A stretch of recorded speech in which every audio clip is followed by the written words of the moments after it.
Evening all, welcome to Kicking Dust then. Welcome to Spelunky. This is a game that I have been following for a long time. Yes, it looks a bit childish. I know I'm getting a bit kind of, with Starbound and this, it's not doing my cred much good.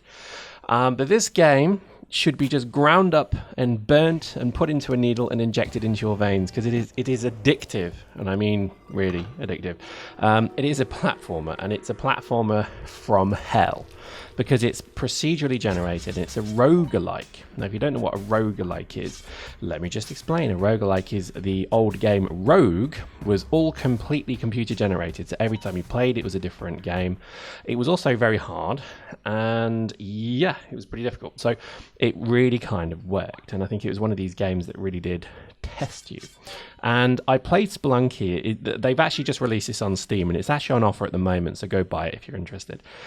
But I think it's an interesting one, because I played the less graphical variant of this as I try and work out what I'm doing. There we go, press Z.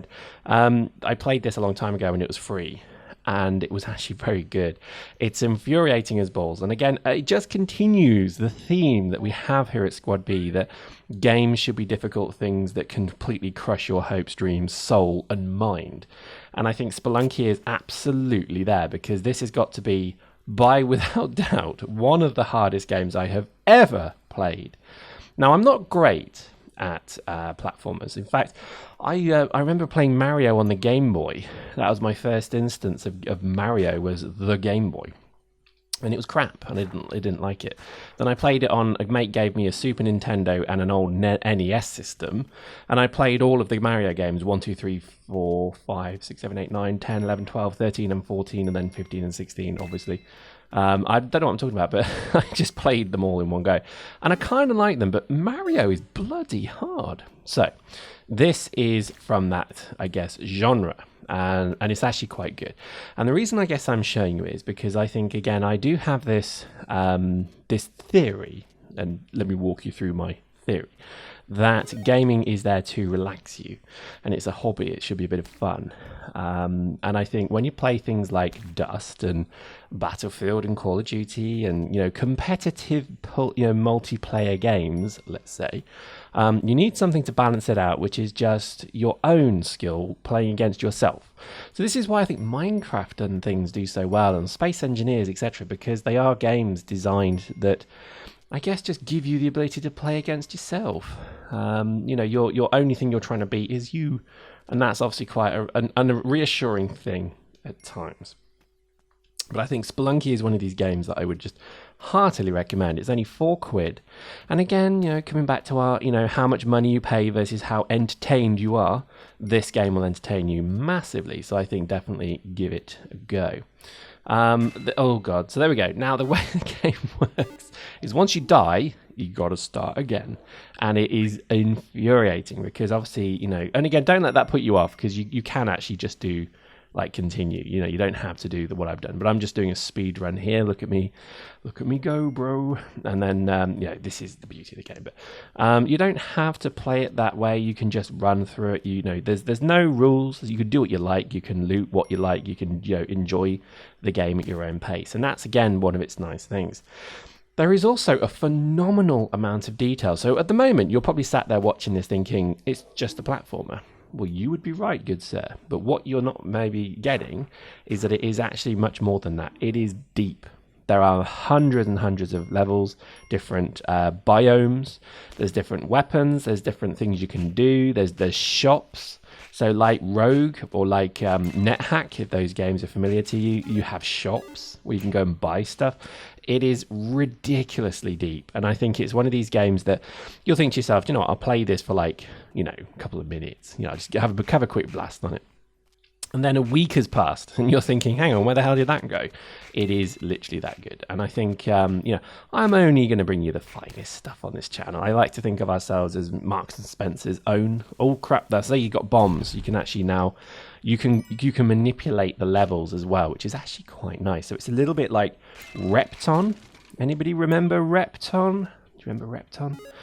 No, Repton? No, okay. Manic Miner, perhaps, but it's kind of more in the genre of Repton. In that you can actually change and move around the map, which is quite a nice feature. I like that. You can dig, basically. There's loads of uploads. There's loads of upgrades, rather. But it is essentially a test of skill. And I think that's what I like most about it. And I think, there are a few games out there that really give you that, I don't know, sense of casual gaming, yet, very engrossing and immersive. And I think this is definitely one of them. I generally don't play the game very properly. I just try and run and I just literally try and run through the level as quick as I can and just YOLO it all the way to the end. But I don't know. I think it's fun. I would heartily recommend it. For £4, you're going to get an awful lot of entertainment. That's probably about $6, maybe $7. I mean, that's pretty decent, bro. I think, you'd do quite well out of that. And as you can see, you just keep going down the levels. There's lots of things. There's a backstory here, but we're not giving him much of a crap about that. There wasn't, as I slide with now it's graphic that. You see those prongs sliding into me? That's not nice. So there's lots of mechanics you can obviously do as well. So you can pick rocks up and you can throw them. And it's a bit like Rick Dangerous. Everyone remember that? God, I'm really showing my age now. Some of these old games. James Pond. Anyone remember that? No? Okay, just me. Oh, there you go. There's a shop. So this is a prime example of what I'm talking about. You do have the ability to shop as well, which is nice. You see that golden idol up there? I should probably go and get that. That's actually a very nice thing to take. But look at this, there's currency, you can buy things. You can steal from the shop as well, and then the shopper will come after you, and then he'll shoot you. But you can kill him as well. So, the game is a real rogue alike in its, I guess, sincerity. So, if you ever played things like, certainly NetHack was the ultimate rogue up game for me. I never really played, weirdly enough, I never actually played rogue. I always played things like NetHack and a game called Ularn, Ularn, Ularn. Probably nobody remembers that. But that was a bit easier than NetHack because it had a leveling system that I've never seen before in any game. And I think it's actually, I'd love to see it replicated because not only could you become like an archmaster of whatever, you could become a god. And I actually became a god, and all I did again, the idea is it's a dungeon, it goes down hundreds of levels, like Dwarf Fortress, and eventually you get to the point where the only thing that spawns are demons and dragons and horrible, deadly things.